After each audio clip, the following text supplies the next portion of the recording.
Hello hi guys, మన సుజు కిచెన్కి స్వాగతం. ఇప్పుడు నేను చేయబోయే రెసిపీ కొర్రలతో పుదీనా రైస్.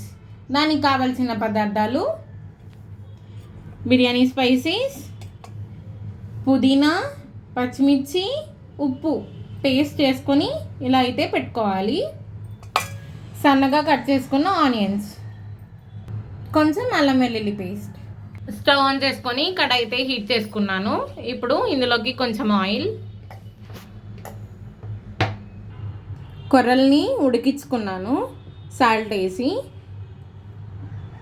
కడిగి శుభ్రం చేసుకొని కప్పుకి 2 కప్పుల నీళ్లు వేసుకొని ఇలా అయితే ఉడికించుకోవాలి.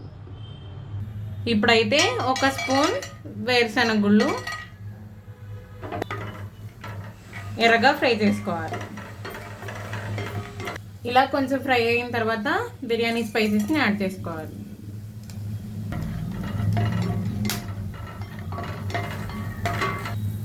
ఆనియన్స్, కొంచెం కరివేపాకు, కొంచెం అల్లం వెల్లుల్లి పేస్ట్ని వేసుకొని మంచిగా ఫ్రై చేసుకోవాలి.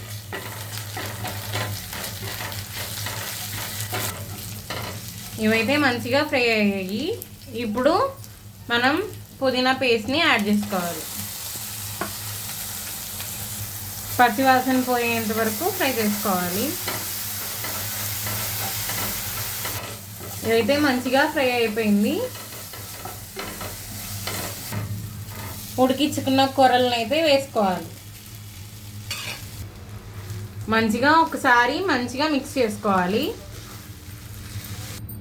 ఇలా మంచిగా మిక్స్ చేసుకున్న తర్వాత ఒక 2 మినిట్స్ వేడి చేసుకోవాలి. కొంచెం లెమన్ జ్యూస్. అంతే, మన కొర్ర పుదీనా అన్నం అయితే రెడీ అయిపోయింది. కొత్తిమీర వేసుకొని సర్వింగ్ ప్లేట్లోకి సర్వ్ చేసుకుంటే రెడీ అయిపోయింది. కొర్ర పుదీనా అన్నం రెడీ. తింటుంటే మధ్య మధ్యలో అక్కడక్కడ వేరుశనగులు తగులుతుంటే సూపర్ ఉంటుంది. మీరు కూడా ట్రై చేసి ఎలా ఉందో కామెంట్ సెక్షన్లో కామెంట్ చేయండి.